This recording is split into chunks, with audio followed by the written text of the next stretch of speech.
શબ્દ મિત્ર YouTube channel પર આપ સૌનું હાર્દિક સ્વાગત કરું છું. આજના સેશનમાં ધોરણ 10 વિષય ગુજરાતી પ્રથમ ભાષા જે તમારે 28 ગુણના જે પ્રશ્નો પૂછાવાના છે, 7 પ્રશ્નો લખવાના છે, દરેકના 4 ગુણ હશે.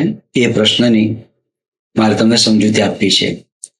આ પ્રશ્નનો ઉત્તર લખતી વખતે કઈ કઈ બાબતોને ધ્યાનમાં રાખવી એનું દરેક રસપ્રદ માહિતી, દિલસ્પર્શી માહિતી, હૃદયસ્પર્શી માહિતી મિત્રો તમને અહીંયા જોવા માટે મળશે.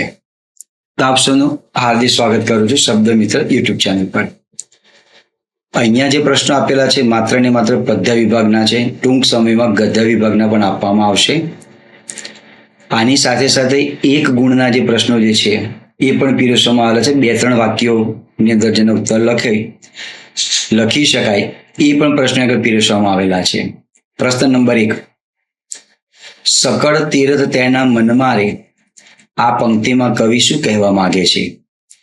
અથવા કવિ વૈષ્ણવજનને સકળ તીર્થ સ્વરૂપ ગણે છે શા માટે?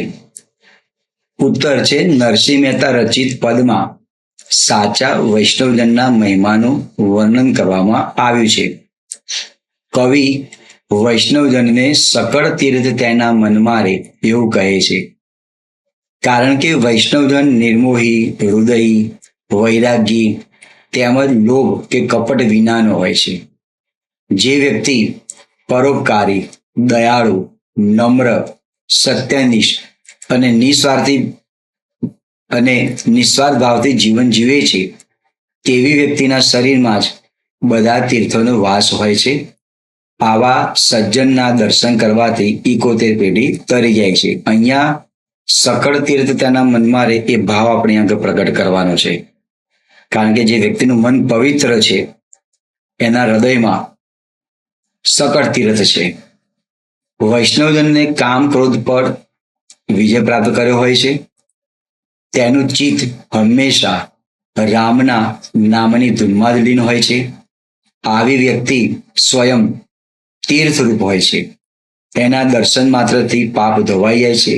આ ગુણો તેના સકળ તીર્થ સર્જાવે છે અને માટે નરસિંહ મહેતા કહે છે કે તે વંદનીય છે. એનો ઉત્તર આ પ્રમાણે છે, સકળ તીર્થ તેના મનમાં રે. બીજો પ્રશ્ન છે, ગંગા સતી પાનબાઈને કેવી વ્યક્તિની સંગત કરવાનું કહે છે? ગંગા સતી એમ કરી બોલ્યા રે પાનબાઈ, સંગત કરો તો એવાની તમે કરજો. તો કેવાની સંગત કરવાની વાત કરી છે? તો અહીંયા તેનો ઉત્તર છે, ગંગા સતીએ શીલવંત સાધુને, આ ભજન છે એમાં કેવી વ્યક્તિની સંગત કરવી જોઈએ એ વાત પર ખાસ ધ્યાન દોર્યું છે.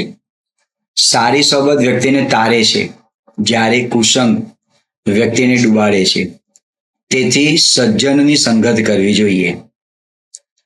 જે સંતના મન, વચન અને વાણીમાં એકરૂપતા હોય, જે આઠે પહોર નિજાનંદમાં રહેતો હોય તેવી વ્યક્તિની સંગત કરવી જોઈએ. નિજાનંદમાં જે વ્યક્તિ રહેતો હોય, પોતાના આનંદમાં ડૂબેલો, એની ટીકા ટિપ્પણી કરવી, કોઈ વ્યક્તિનું અહિત કરવું એ વિચારતો હોતો નથી. કારણ આવી વ્યક્તિઓનો સ્વભાવ નિસ્વાર્થ હોય છે. કોઈ પણ જાતનો સ્વાર્થ જોવા મળતો નથી. તેઓ કોઈ પ્રત્યે દ્વેષભાવ રાખતા નથી. આ ઉપરાંત ગંગા સતી એ પ્રત્યે પણ ધ્યાન દોરે છે કે જે વ્યક્તિ પરમાત્માના ધ્યાનમાં લીન હોય અને ભજનમાં વ્યસ્ત રહેતો હોય એવી વ્યક્તિની સંગત કરવામાં કોઈ પણ જાતનો સંકોચ રાખવો જોઈએ નહીં. આ 4 ગુણનો પ્રશ્ન છે તો તમારે 100 થી 150 શબ્દોમાં લખવાનો છે. તો આપણે બને એટલા એ શબ્દોમાં આવરી લેવાનો પ્રયાસ કરેલો છે. સાચો સંત બીજાના આત્માનું કલ્યાણ કરે છે. ગંગા સતી પાનબાઈને ઉપદેશ આપે છે કે જીવનમાં સદાય સંતો, જ્ઞાની અને સદગુણી લોકોની સંગતમાં રહીને આત્મકલ્યાણનો માર્ગ અપનાવવો જોઈએ. આવા શીલવંત સાધુ જ ભાવ પાર ઉતારે છે, એટલે સંસારમાંથી આપણને ઉગારે છે. અંતમાં ગંગા સતી એટલે જ કહે છે કે સંગતો કરો તો તમે એવાની કરશો ને તો ઉતરશો ભાવ પાર રે. આવા સંતની, શીલવંત સંતની આપણને સોબત કરવાનું ગંગા સતી કહે છે. પ્રશ્ન નંબર 3, ગઝલ દીકરીનો ઉછેર કેવી રીતે થવો જોઈએ તે તમારા શબ્દોમાં લખો. દીકરી વાલનો દરિયો એવી દીકરીનું ગૌરવ દીકરી ગઝલમાં પ્રગટ થાય છે. કવિ શ્રી અશોક ચાવડાની અદ્ભુત ગઝલમાં દીકરી કેન્દ્રવર્તી છે. આ ગઝલને આધારે દીકરીનો ઉછેર કેવી રીતે થવો જોઈએ એ વાતને શાબ્દિક રીતે પ્રસ્તુત કરવા માટે કલમ આતુર છે. હવે દીકરીને કેવી એની સાથે આપણે વર્તન કરવું જોઈએ, એનો ઉછેર કેવી રીતે થવો જોઈએ, એનો ઉત્તર બીજા પેરેગ્રાફમાં છે. દીકરી પારકું ધન કે પારકી થાપણ નથી, પણ દીકરી તો તુલસીનો ક્યારો છે. તે તુલસી જેવી પવિત્ર છે.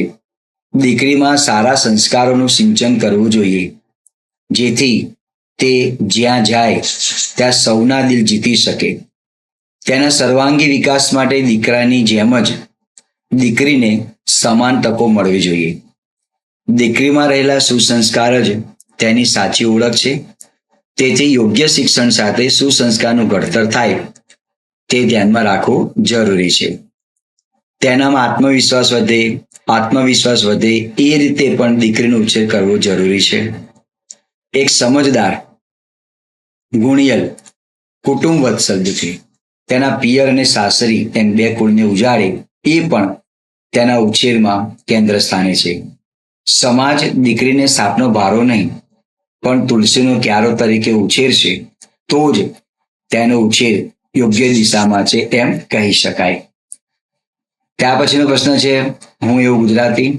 સત્યના આયુધની વિશેષતા હું એવો ગુજરાતી કાવ્યના આધારે વર્ણવ. ઉત્તર, હું એવો ગુજરાતી ગીતમાં વિનોદભાઈ જોશીએ ગાંધીજીના સત્યને આયુધ કહ્યો છે. આ આયુધ અહિંસા, ન્યાય, વિશ્વાસ, આત્મબળ, શાંતિ અને વિજય જેવી વિશેષતાઓ ધરાવે છે. આ આયુધ સૌથી શક્તિશાળી અને અજય છે, એટલે એને કોઈ જીતી શકતું નથી. તે જ્ઞાન અને અહિંસાનો જ માર્ગ અપનાવે છે. વિશ્વમાં અનેક યુદ્ધો વિવિધ આયુધોથી લડાયા છે અને ત્યાં લડાઈ પણ રહ્યા છે. ભવિષ્યમાં પણ લડાશે. સત્યના આયુધથી ગાંધીજીએ અંગ્રેજોને ધ્રુજાવ્યા હતા અને ભારત દેશને આ સત્યરૂપી આયુધથી જ સ્વતંત્રતા મળી હતી, જે વિશ્વની એક અજોડ ઘટના કહી શકાય. સત્ય ક્યારેય પરાસ્ત થતું નથી, પણ જો કોઈ વખત પરાસ્ત થયું હોય તો પણ અંતમાં તેનો વિજય જ થાય છે. માટે કહેવાયું છે કે સત્યમેવ જયતે. સત્યનું આયુધ સમાજમાં શાંતિ, એકતા અને નૈતિક મૂલ્યોની સ્થાપના કરવામાં મદદરૂપ બને છે. પ્રશ્ન નંબર 5. વાંસળીના સૂર કોણે કોણે પ્રશ્ન પૂછે છે, શા માટે? અથવા વાંસળીના સૂર માર્ગની ધૂળ, યમુનાના વહેણ અને રાધાની આંખા લડીને શા માટે પ્રશ્ન પૂછે છે? પ્રશ્ન પૂછે છે શા માટે? તો વાંસળીમાંથી જે સૂર છૂટી પડ્યો ગયો છે, છૂટો પડેલો સૂર શ્રી કૃષ્ણને શોધી રહ્યો છે, ત્યારે સૂર જે છે એ જડ અને ચેતન દરેકને પ્રશ્ન પૂછે છે. એના અનુસંધાનમાં આ ઉત્તર આપણે લખવાનો છે અને અંતમાં શ્રી કૃષ્ણના દર્શન ક્યાં થાય છે એ પણ આપણે અહીંયા પ્રશ્ન દ્વારા જોઈશું. હરીન્દ્રભાઈ દવે રચિત આ ઉર્મી ગીતમાં કવિની કલ્પનાને છૂટો દોર મળી ગયો છે. વાંસળીના સૂર સમગ્ર સૃષ્ટિ સાથે સંવાદ સાધે છે. વાંસળીના સૂર માર્ગની ધૂળને ઢંઢોળીને પૂછે છે કે તેણે એના માધવને ક્યાંય જોયો છે. યમુનાના વહેણને પૂછે છે કે તમે મૂંગા કેમ થઈ ગયા છો. આ રાધાની આંખ ઉદાસ કેમ છે. વાંસળીનો સૂર આ બધા પ્રશ્નો કૃષ્ણ સાથે સંકળાયેલા તમામને પૂછે છે, કારણ કે વાંસળીનો સૂર કૃષ્ણથી વિખોટો પડી ગયો છે, તેથી તેને કૃષ્ણનો વિરહ ચાલે છે. આ માધ્યમ થકી કવિનો શ્રી કૃષ્ણ અને પ્રકૃતિ પ્રત્યેનો પ્રેમ છલકાવાની સાથે સાથે વિરહની વેદના પણ અહીંયા પ્રગટ થાય છે. તો બંનેમાંથી કોઈ પણ રીતે પ્રશ્ન પૂછે તો ઉત્તરને આપણે રીતે લખી શકીશું. કવિ કલાપીનો કાવ્ય છે શિકારીને. સૃષ્ટિનું સૌંદર્ય કવિને ક્યાં ક્યાં જોવા મળે છે? સૃષ્ટિ એટલે દુનિયા, એનું સૌંદર્ય કવિને ક્યાં ક્યાં જોવા મળે છે? ઉત્તર, સૌંદર્ય પ્રેમી કવિ કલાપી શિકારીને ઉર્મી કાવ્યમાં સૃષ્ટિ પર સર્વત્ર ચરાચરમાં સૌંદર્યના દર્શન કરે છે. તમે કોઈ કાવ્યનું કે પાઠનું નામ તમે લખતા હો તો આ રીતે સિંગલ ઇન્વર્ટેડ કોમા કરવા જરૂરી છે, કારણ કે એ શબ્દની પર આપણે ખાસ ભાર મૂકી રહ્યા છીએ. વૃક્ષો, પંખીઓ, ફૂલો, વેલાઓ તેમજ ઝરણામાં સૃષ્ટિના સૌંદર્યને નિહાળે છે. કવિ ક્યાં ક્યાં સૌંદર્યને જોવે છે એ છે. મધુર પક્ષીના મધુર ગીતમાં પણ સૌંદર્ય દેખાય છે.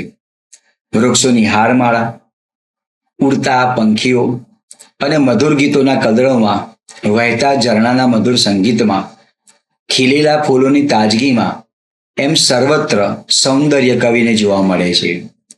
જેને પ્રકૃતિ પ્રેમ નથી તેમને તો ક્યાંય સૌંદર્યનો જરાય અહેસાસ થતો નથી.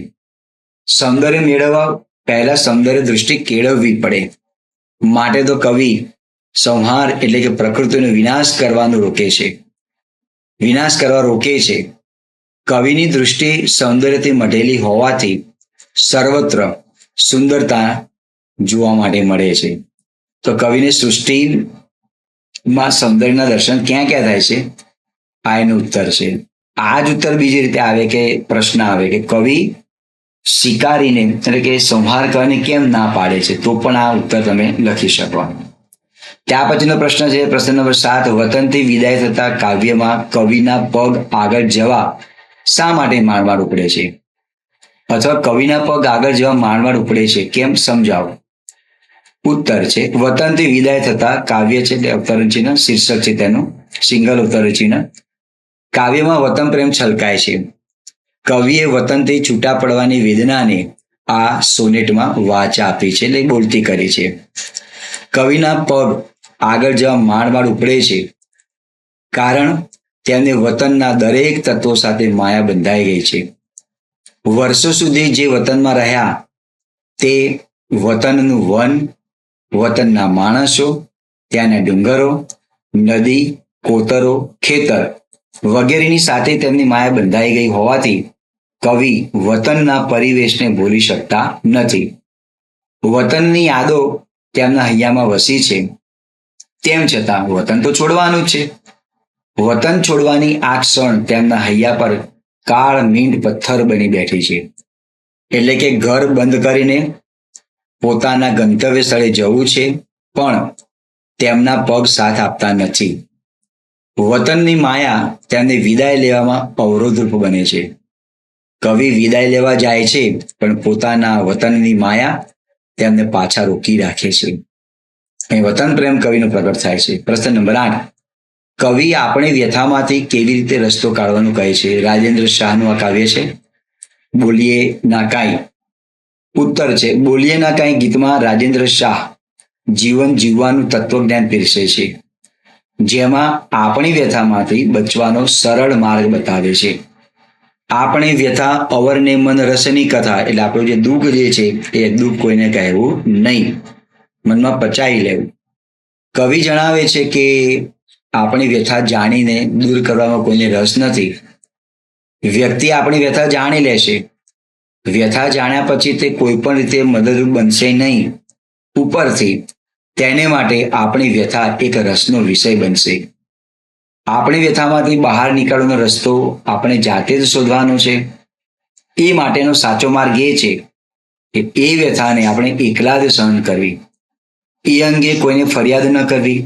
લોકોને આપણી વ્યથા જ જાણવામાં વધારે રસ હોય છે. હૈયામાં ગમે તેટલી વ્યથાનો અગ્નિ સળગતો હોય પણ બહારથી તો ચહેરા પર ઠંડક જ ધારણ કરવી પડશે. ઠંડક ધારણ કરવી એટલે ચહેરો આપણો હસતો રાખવો પડશે. આપણું દુઃખ કોઈને કહેવાથી રસ્તો જડવાનો નથી. ચહેરા પર શીતળતા રાખવી એટલે શાંત ચિત્તે વિચારવું. ચહેરા પર શીતળતા હશે તો એ દુઃખમાંથી બહાર નીકળવાનો માર્ગ ચોક્કસ મળશે. માટે આ કવિ આ ગીતની અંદર એવું કહે છે કે કવિ આપણી વ્યથામાંથી કેવી રીતે રસ્તો કાઢવાનો, એટલે આપણે વ્યથા બીજા કોઈને કહેવાની જરૂર હોતી નથી. ગઝલ છે દિવસો જુદાઈના જાય છે, એના પરથી પ્રશ્ન છે. તમે રાજરાણીના ચીરશ્રમ અમે રંક નારની ચુંદડી દ્વારા કવિ શું કહેવા માંગે છે? ઉત્તર છે ઘણી દહીવાલા રચિત દિવસો જુદાઈના જાય છે ગઝલમાં જુદાઈથી મિલન સુધી તરફની ગતિ પ્રેમની પરાકાષ્ઠા સુધી લઈ જાય છે. આનો ઉત્તર અહીંથી શરૂ થશે. આ પંક્તિ દ્વારા કવિ કહે છે કે ઈશ્વર રાજરાણીના ચીર જેવા છે. જેમ રાજરાણી જે ચીર એટલે કે ચુંદડી ધારણ કરે છે તે 2-4 વાર પહેરીને કોઈ ગરીબ સ્ત્રીને આપી દે છે, પરંતુ ગરીબ સ્ત્રીને મન તો એ ચુંદડી ખૂબ અમૂલ્ય હોય છે. તે સારા પ્રસંગે એ ચુંદડી પહેરે છે અને તે સુહાગણ સ્ત્રી મૃત્યુ પામે ત્યારે તેને એ જ ચુંદડી કફન તરીકે ઉઠાડવામાં આવે છે. આમ ઈશ્વરે આપેલી કોઈ પણ વસ્તુ એટલી જ મૂલ્યવાન હોય છે. અમે એને જિંદગીભર સાથે રાખીએ છીએ. રાખ એટલે કે ગરીબ માણસ માટે, લાચાર માણસ માટે તો તે ચીર સ્મરણીય હોય છે. રાવદી પટેલનું કાવ્ય છે. સારસીના ઉડી જવાથી કવિ ઉપર થયેલી અસર વર્ણવો. ઉત્તર છે સારસી જીવન એ પ્રિયતમાનું પ્રતીક છે. ખેતર એ જીવનનું પ્રતીક છે. પણ એ સારસી ઉડી જાય છે એટલે ખેતરરૂપી જીવનમાં કવિને કોઈ રસકસ રહેતો નથી. બીજું કે કવિને ક્ષયનો રોગ થયેલો છે એટલે નાની ઉંમરમાં જ એ મૃત્યુને ભેટવાના છે એવો ભાસ એમને થઈ ચૂકેલો છે. આવું આ કાવ્ય અદ્ભુત કાવ્ય છે. ખેડૂત કવિ તરીકે જાણીતા રાવજી પટેલે એક બપોરે ઉર્મી કાવ્યમાં વેદનાશીલ બપોરનું વર્ણન કરેલું છે. આ ઉર્મી કાવ્યમાં ગ્રામ જીવનનો ઉલ્લેખ છે. બળદ છે, મા છે, મહુડો છે, શેઢો છે, સારસી છે. સારસી એ પ્રિયતમાના પ્રતીકની સાથે સાથે એ જીવનનું પણ પ્રતીક છે. પણ અચાનક પોતાના ખેતરના શેઢેથી સારસી ઉડી જતા કવિ વ્યાકુળ થઈ જાય છે. કવિને ક્યાંય ચેન પડતું નથી. છાસને ઢોચકીમાં પાછી રેડી દેવાનું અને રોટલા બાંધી દેવાનું એમની માને કહે છે. સારસી ઉડી જવાથી તેમને ખાવામાં રસ રહ્યો નથી. જમ્યા પછી ચલમ ફૂંકવામાં જે મજા આવતી હતી તેમાંય તેમને કોઈ કસ જણાતો નથી. તે ગભરાયેલા મને મહુડીની છાય તળે, છાય એટલે છાયડો, પડી રહેવામાં આનંદ અનુભવે છે. ભલે આકાશ રેલાઈ જાય, ગળા સુધી ઘાસ ઉગે તો પણ તેમને એમની પરવા નથી. હવે તો બળદને હળે જોતરવાની પણ ના પાડે છે. એટલે કે ખેતી જ કરવી નથી, બળદને હળે જોતરવા નથી, કારણ કે ખેતર ખેડવું જ નથી. જે ખેતર ઉજ્જડ બની ગયું છે સારસી વિના તો એને ખેડવાનો કોઈ અર્થ નથી એવું મનમાં વિચારે છે. આમ સારસીને પ્રતીક દ્વારા જીવનની વ્યથા પ્રગટ કરે છે કે થાય છે. મિત્રો દીર્ઘ પ્રશ્નો જે છે તમારે પેરાગ્રાફ પાડીને લખવાના. વચમાં તમે ઘણા મિત્રો પ્રશ્ન પૂછતા હોય છે કે આ દીર્ઘ પ્રશ્ન જે છે એનો ઉત્તર આપણે જ્યારે લખીએ ત્યારે જે ફકરો પાડેલો હોય તો એની ઉપર આપણે ફકરાનું શીર્ષક આપવાનું ના. અહીંયા કોઈ જરૂર નથી. આ ભાષા છે, આ સમાજ વિદ્યા, વિજ્ઞાન કે એવો કોઈ વિષય નથી કે તમે એને સમજાતા હોય ભૂગોળમાં કોઈ ટોપિક ફકરો પાડો છો તો પોઈન્ટ જે છે પોઈન્ટ નોંધવો પડે. ભાષામાં એ કોઈ પણ પ્રકારનો પોઈન્ટ નોંધવાની જરૂર નથી. માત્ર ને માત્ર પેરેગ્રાફ સ્વરૂપે જ એને તમે પ્રગટ કરો. આ ભાષા છે, ભાષામાં કોઈ પણ પોઈન્ટ નોંધવાની કે સમાજ વિદ્યાની અંદર જેમ આપણે ડેશ ડેશ કરીને કે અલગ અલગ ટોપિક લખીએ છીએ એવું આ ઉત્તર ન લખાય. ભાષાની અંદર માન્ય નથી. તો એ તમે ધ્યાનમાં રાખજો. તો અહીંયા જે 4 ગુણના જે પ્રશ્નો જે છે તમારે 7 લખવાના છે. એમાંથી પદ્ય વિભાગમાંથી અગત્યના પ્રશ્નો મિત્રો આપણે પૂર્ણ કર્યા. હવે નવો ટોપિક છે ગુજરાતીમાં 1-2 વાક્યમાં જવાબ આપો. તમારે 11 લખવાના છે. એકના તમારે 2 ગુણ એમ કહીને 11 દૂના 22 ગુણનો આ પ્રશ્ન તમારે રહેશે. આ માત્ર ને માત્ર પદ્ય વિભાગ જ છે, ગદ્ય વિભાગ નથી. નરસિંહ મહેતા કોની માતાને ધન્ય ગણે છે? ઉત્તર છે જે સૌનો આદર કરે છે, કોઈની નિંદા કરતો નથી, વાણી, ચારિત્ર તેમજ મન પવિત્ર રાખે છે એવી વ્યક્તિની માતાને નરસિંહ મહેતા ધન્ય ગણે છે. ધન ધન એની જનની રે છે ને પંક્તિની અંદર.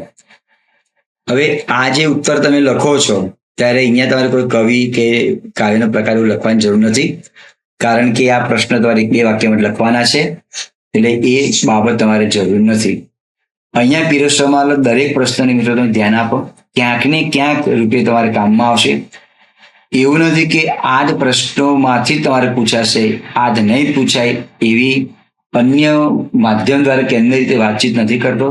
પણ જે અગત્યના લાગી રહ્યા છે એવા પ્રશ્નોના ઉત્તર આપની સામે પીરસેલું છે. એટલે તમે આને નજરઅંદાજ ન કરતા અને તમે ધ્યાનમાં રાખજો આજે ઉત્તર જે છે તેને. અને કોઈ પણ એક બાબતને તમે જાણી લેશો ને, કન્ટેન્ટમાં તો તમારે પાસ થવું અઘરું નથી, સહેલું છે. તમે આસાનીથી લખી શકશો, બધા લખશે, પણ જે લખવાની જે કળા જે છે, લેખન કળા જે છે, એ બહુ મહત્વની બાબત છે. આપણે પોઈન્ટ ટુ પોઈન્ટ ન લખીએ, આડેવડું લખી નાખીએ. એટલે પોઈન્ટ ટુ પોઈન્ટ એટલે જે કાવ્યનો કે જે ગદ્યનો જે સારાંશ જે છે એની યોગ્ય ક્રમમાં આપણે એનો વિચાર પ્રસ્તુત કરવો જોઈએ. આડું લખવાથી કે બીજું કરવાથી કોઈ મતલબ સરતો હોતો નથી. ગાંધીજીએ વૈષ્ણવજન પદને ક્યાં સ્થાન આપ્યું હતું? કેમ? માનવ અને માનવતાને પ્રગટ કરતું હોવાથી વૈષ્ણવજન પદ આશ્રમમાં દરરોજ થતી પ્રાર્થનામાં સ્થાન પામ્યું હતું. કેમ? કારણ કે ગાંધીજીએ કેમ સ્થાન પામ્યું હતું? કારણ કે વૈષ્ણવજન જે છે ને માનવ અને માનવતાને પ્રગટ કરે છે. માટે વૈષ્ણવજન પદ આશ્રમમાં દરરોજ જે પ્રાર્થના ગાવામાં આવતી એમાં સ્થાન પામ્યું હતું. અને ગાંધીજીએ તૈયાર કરેલી સર્વધર્મ પ્રાર્થનાની જે પુસ્તિકા હતી એનું નામ છે આશ્રમ ભજનાવલી, એમાં પ્રગટ થયું હતું. તુરિયાનો તાર જાગી જવો એટલે શું? તુરિયાનો તાર જાગી જવો એટલે સમજણ શક્તિનો ઉદય થવો. મનુષ્યના જીવનની ચોથી અવસ્થા એ બ્રહ્મ અવસ્થા છે. બ્રહ્મ એટલે જાગૃત અવસ્થા. જાગૃત અવસ્થા એટલે આત્માથી પરમાત્મા સુધીના મિલનની જે સ્થિતિ છે તે. જેને આ અવસ્થા પ્રાપ્ત થાય તેને સંસારના સુખ દુઃખની કોઈ અસર થતી નથી. એટલે શું કહેવાય કે પોતાના આનંદમાં જ હોય છે. તેની ચિત્ત પ્રભુના ધ્યાનમાં જ હોય છે. તેનું આવે તેનું ચિત્ત પ્રભુના ધ્યાનમાં જ હોય છે. તો આ જે અવસ્થા છે તુરિયાનો તાર જાગી ગયો એમ કહેવાય. નરસિંહ મહેતા, મીરાબાઈ આ બધાના તુરિયાનો તાર જાગી ગયા હતા. ગંગા સતી સમાધિ ટીકા કરી, કાઢી મૂક્યા, છતાં નિજાનંદમાં જ હતા ને, પોતાના આનંદમાં જ મસ્ત હતા. એમનો તુરિયાનો તાર જાગી ગયો કહેવાય. ગંગા સતી વારંવાર નમવાનું કહે છે. કેમ? શા માટે? શીલવંત સાધુ એટલે આદર્શ સંત. મતલબ કે ગંગા સતી વારંવાર નમવાનું કોને કહે છે? તો શીલવંત સાધુને વારંવાર નમવાનું કહે છે. પણ શા માટે? તો આનો ઉત્તર લખતી પહેલા મેં આ શા માટે બાબતને ક્લિયર કરી છે. શા માટે શીલવંત સાધુને નમવાનું કહે છે મેં એ વાતનો ખુલાસો કર્યો છે. પછી છેલ્લે લખ્યું છે કે શીલવંત સાધુને વારંવાર નમવાનું કહે છે. શીલવંત સાધુ એટલે આદર્શ સંત. તેમનું ચિત્ત શુદ્ધ હોય છે. તેમના મનમાં શત્રુ કે મિત્ર એવા કોઈ ભેદ હોતા નથી. તેમનું મન પ્રભુમાં જ પરોવાયેલું હોય છે. મન, વચન, કર્મ એક જ હોય છે. તેઓ આઠેય પ્રહર આનંદમાં રહેતા હોય છે. તેથી ગંગા સતી શીલવંત સાધુને વારંવાર નમવાનું કહે છે. પ્રશ્ન નંબર 5. દીકરીને માથે હાથ ફેરવવો અને દીકરી હાથ દે એમાં શું ફરક છે? ઉત્તર છે દીકરીને માથે હાથ ફેરવવો એટલે વહાલ કરવો. એ જ દીકરી મોટી થાય અને પિતાને હાથ આપે એટલે તે પિતાને જીવનમાં મદદ કરે છે. દીકરી પ્રત્યેની પિતાની જવાબદારી અને દીકરીની પિતા પ્રત્યેની સમર્પણ ભાવના એમાં જોવા માટે મળતી હોય છે. દીકરીને માથે હાથ ફેરવવો એટલે પિતા એ દીકરી પ્રત્યે પ્રેમ પ્રગટ કરે છે, વહાલ ઉભરાય છે. અને દીકરી જ્યારે પિતાને હાથ આપે તો કોઈ એવી સ્થિતિ સર્જાઈ હોય, ઉંમર થઈ ગઈ હોય, કોઈ આર્થિક સ્થિતિ નબળી બની છે, તો ગમે તે રીતે એ એક મોટિવેશન રીતે એમને તૈયાર કરે છે, પ્રેરણાદાયક એમને વાક્યો કહીને એ રીતના અર્થમાં જે સાથ આપે છે. પ્રશ્ન નંબર 6. ઉછરે છે રોજ કાયમથી ફડકમાં દીકરી. આ પંક્તિ દ્વારા કવિ શું કહેવા માંગે છે? ઉત્તર છે આ પંક્તિ દ્વારા કવિ કહેવા માંગે છે કે દીકરી બાપને ત્યાં ઉછરે છે ત્યારે એના ઉછેરમાં કેટલાક સામાજિક બંધનો હોય છે. દીકરીને દીકરા જેટલી આઝાદી મળતી નથી. તે હંમેશા ભય અને બંધનો સાથે ડરતા ડરતા જીવે છે. તેથી કવિ કહે છે કે દીકરી ફડકમાં ઉછરે છે. ફડક એટલે ડર. હું સાવજની ત્રાળ એનો અર્થ સમજાવ એટલે શું? સાવજ એટલે ગીર, એટલે કે ગુજરાત અને ગુજરાતીનું ગૌરવ છે. સાવજ ગીરના જંગલમાં જોવા માટે મળે છે એના અર્થમાં લખેલું છે. સાવજ એટલે ગીર પ્રદેશ એમ. સાવજ એટલે ગીર. સાવજ એ ગીર એટલે કે ગુજરાત અને ગુજરાતીનું ગૌરવ છે. હું સાવજની ત્રાળ એટલે હું ગુજરાતી છું એટલે એ ગૌરવવંતો સાવજ અને તેની ત્રાળ હું પોતે જ છું. જેમ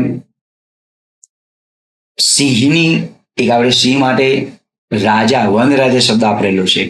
ગૌરવવંતું સ્થાન પામેલું છે એશિયાટિક દેશની અંદર, તો કે વિશ્વમાં પૂરા. તો એ પ્રમાણે ગૌરવવંતું સાવજ, તો પોતે હું જ છું, હું સાવજની ત્રાળ છું, સિંહ જેવો બળવાન મજબૂત છું. કવિ ગુજરાતીને મહાજાતિ શા માટે કહે છે? કારણ કે ગુજરાતી પ્રજા સાહસિક અને વિરલ પ્રજા છે. દેશ વિદેશમાં એની ખ્યાતિ છે. સમગ્ર વિશ્વમાં વિસ્તરતી જતી ગુજરાતીની બોલબાલાને લીધે કવિ ગુજરાતીને મહાજાતિ કહે છે. પ્રશ્ન નંબર 9. યમુનાના જળમાં કોનું તેજ રેલાયું છે? તો જ્યારે સૂર યમુનાના વહેણને પ્રશ્ન પૂછે છે, યમુનાના નીરને, ત્યારે એ પણ કોઈ ઉત્તર આપતા નથી. યમુનાના વહેણ તમે મૂંગા છો કેમ? તો યમુનાના જળમાં કોનું તેજ રેલાઈ ગયું છે? કૃષ્ણનો નાતો યમુના સાથે જાણીતો છે. કવિ કહે છે કે યમુનાના જળમાં હરિવર સંતાય છે, શ્રી કૃષ્ણ સંતાય છે. પાતાળમાં સંતાયેલા હરિવરનું તેજ એ જળની સપાટી પર રેલાઈ રહ્યું છે. એટલે સૂરને યમુનાના જળમાં આ શ્રી કૃષ્ણના તેજ સ્વરૂપે એમના દર્શન થાય છે. 10મો પ્રશ્ન. સૃષ્ટિનું સૌંદર્ય કવિને ક્યાં ક્યાં જોવા મળે છે? તો કવિએ પ્રકૃતિ, પશુ, પંખી જગતમાં સૌંદર્યને વણી લીધું છે. સૌંદર્યમાં પ્રકૃતિના તમામ તત્વો, પશુ છે, પંખી છે, બધાને વણી લીધું છે. વૃક્ષો, પંખીઓ, ફૂલો, વેલાઓ અને ઝરણામાં સૃષ્ટિના સૌંદર્યના દર્શન થાય છે. પંખીઓનો કલરવ અને તેમના ગીતોમાં પણ કવિને સૌંદર્ય જોવા મળે છે. આ બધાનો સાર એટલો છે કે કવિની જે પ્રકૃતિ વસ્તુ છે, જે કુદરતી જે છે, એ તમામ કુદરતી તત્વોમાં કવિને સૌંદર્યના દર્શન થાય છે. 11મો પ્રશ્ન. કવિ પક્ષીને પામવા શું કરવાની સલાહ આપે છે? કવિ પક્ષીને પામવા કહે છે કે તેના પર તીર ચલાવવાના બદલે ક્યાંક છુપાઈને તેના મીઠા મધુર ગીત સાંભળવાની સલાહ આપે છે. કવિ પક્ષીને પામવા કહે છે કે તેના પર તીર ચલાવવાના બદલે ક્યાંક છુપાઈને તેના મીઠા મધુર ગીતને સાંભળવાની સલાહ આપે છે. 12મો પ્રશ્ન. કવિના પગ આગળ જવા માંડ ઉપડે છે, આ વિધાન સમજાવો. વર્ષો સુધી જે વતનમાં રહ્યા તે વતનનું વન, વતનના માણસો, ત્યાંના ડુંગર, નદી, કોતરો, ખેતર વગેરેની સાથે કવિની માયા બંધાય છે. તે વતનના પરિવેશને ભૂલી શકતા નથી. તેની યાદો હૈયામાં વસી છે. તેથી વતન છોડતા કવિના પગ આગળ જવા માંડ ઉપડે છે. 13મો પ્રશ્ન. કવિ કઈ અરજ કરે છે? અરજ એટલે વિનંતી. ઉત્તર છે, કવિ અરજ કરતા કહે છે કે તમે રાંકના રતન છો, એટલે એ રાંકના દર્દના આંસુ વ્યર્થ ન જાય એ જોવાનું કામ તમારું છે. આ અરજી માન્ય હોય તો હૃદયથી તેના આંસુ લૂછવા રાંકના નયન સુધી જવાની અરજ કરે છે. 14મો પ્રશ્ન. કવિ ક્યાં સુધી મહુડીની છાંય તળે પડી રહેવા માટે માંગે છે? ઉત્તર છે, કવિને જે સારસી પ્રિય લાગતી હતી તે ખેતરને શેઢેથી ઉડી ગઈ છે. એના ઉડી જવાથી કવિ હૃદયમાં ખાલીપો અનુભવે છે. એના જીવનમાંથી રસ ઉડી જતા પોતે નિષ્ક્રિય થઈને જીવનના અંત સુધી મહુડીની છાય તળે પડી રહેવા માગે છે. કારણ કે હવે જીવનમાં કોઈ પણ જાતનો રસ રહ્યો નથી. મહુડીની છાય તળે પડી રહેવું, નિષ્ક્રિય થઈને પડી રહેવું. છેલ્લો પ્રશ્ન છે, મુરલી ઠાકુરને આંગણું મોટું છે એવું શા માટે લાગે છે? કારણ કે ખોરડું નાનું છે, બહારનું આંગણું મજાનું છે, ચોતરફ સૂર્યનો પ્રકાશ ફેલાયો છે, તે ઉજાસને કવિની ચેતના ઝીલે છે. એ ચેતના સ્વયં વિસ્તાર પામતા કવિને ઓરડાની બહારનું આંગણું મોટું લાગે છે. આ પ્રમાણે પદ્ય વિભાગના મોટા પ્રશ્નો, 1-2 વાક્યના પ્રશ્નો હતા તે, 4 ગુણના પ્રશ્નો હતા તે અહીંયા બધા પૂર્ણ કરીએ છીએ. આના જ પ્રશ્નોમાંથી કોઈ પણ મુદ્દો તમારે ખરા ખોટામાં, જોડકામાં કે ગમે તે તમારે કામમાં આવે એ પ્રમાણે છે. તો અહીંયા પદ્ય વિભાગના આપણે તમામ જે પ્રશ્નો જે પૂછાવાના તમને માળખાગત રીતે કહેલા છે એને આપણે ત્યાં પૂર્ણ કરીએ છીએ. 7 માર્કના હતા, 4 માર્કના હતા, 2-3 માર્ક્સના હતા. તો એ પ્રમાણે આપણે મિત્રો આ જે છે એને આપણે પૂર્ણ કરીએ છીએ. અહીંયા શબ્દમિત્ર યુટ્યુબ ચેનલ પર જીપીએસસી 1-2 ને લગતા, જીપીએસસી 3 ને લગતા આવા અવનવા વિડીયોઝ મૂકવામાં આવશે. આપને મિત્રો આ ચેનલ પસંદ પડે છે તો તમારા મિત્રો સુધી શેર કરો, લાઇક્સ કરો અને આ ચેનલ અંગે અથવા તો આ જે પ્રશ્નો તમારી સામે પીરસેલા છે એમાં આપનું શું મંતવ્ય છે એ પણ તમે તેને અચૂક જણાવો. તો આ સાથે મિત્રો જે ગુજરાતીની અંદરના જે પ્રશ્નો ખૂબ અગત્યના જે છે એને આપણે અહીંયા યોગ્ય ન્યાય આપી અને તેને પૂર્ણ કરીએ છીએ. અહીંયા દરેક પ્રશ્નના 4 ગુણ, દરેક પ્રશ્નના 4 ગુણ એટલે અહીંયા તમારે 7 પ્રશ્નો લખવાના છે. એટલે 7 ચોક 28. 4 ગુણનો જે પ્રશ્ન જે છે ને એને આ રીતે લખાય, એકદમ નાના નાના જો તમે લખશો તો એના ગુણ મળશે નહીં. પેપર 1 તો લખું ટફ બનાવી દીધું છે, એ પ્રમાણે આને પણ લખું ટફ બનાવ્યું છે. કારણ કે જો એને યોગ્ય ન્યાય નહીં આપો તો આપણે તેને 4 ગુણનો પ્રશ્ન જે છે માત્ર એક જ પેરેગ્રાફમાં લખી નાખીએ તો નહીં મળે. ગુણ જે મેળવવા જોઈએ એ તમને નહીં મળે. એટલે એને યોગ્ય ન્યાય મળવો જોઈએ. એને બરાબરનો એનો નિચોડ ઉત્તરમાં આપણને આવવો જોઈએ. તો આ રીતે મિત્રો 2 ગુણના પણ પ્રશ્નો છે અને 1 ગુણના પણ પ્રશ્નો તમારી પરીક્ષામાં પૂછાશે. તો આ દરેક બાબતને તમે ધ્યાનમાં રાખી અને આગળ વધી શકો છો. આ જે પ્રશ્ન જે છે દરેક પ્રશ્નના 2 ગુણ છે. જ્યારે તમે ઉત્તર લખો છો ત્યારે એમાં રહેલી જોડણી, વાક્ય રચના દરેકમાં ખાસ ધ્યાન રાખજો. વિરામ ચિહ્નનું પણ ધ્યાન આપજો. ક્યાં અવતરણ ચિહ્નનો ઉપયોગ કર્યો છે એને પણ ધ્યાન આપજો. અને આ સાથે મિત્રો આજે ગુજરાતીમાં જે બધા વિભાગ ધોરણ 10 જે છે એને આપણે પૂર્ણ કરીએ છીએ. આવા અવનવા વિડીયો જોવા માટે અમારી ચેનલ સાથે જોડાયેલા રહો અને આ પ્રશ્નના અનુસંધાનમાં આપના પ્રતિભાવો અવશ્ય કોમેન્ટમાં જણાવો એવી શુભકામના સાથે મિત્રો આપ સૌનો ખૂબ આભાર. જય હિન્દ, જય જય ગરવી ગુજરાત.